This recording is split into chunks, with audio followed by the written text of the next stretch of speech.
What's up, everybody? Day 27 of my 75 hard challenge, and here is my daily question to you.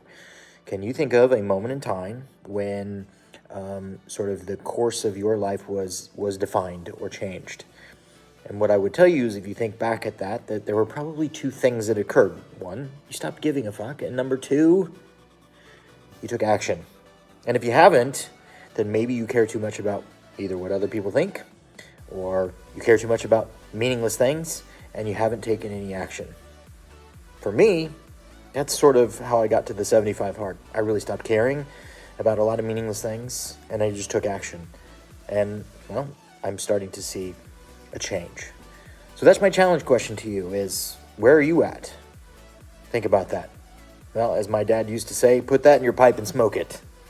As day 27 in the books. We'll see you tomorrow.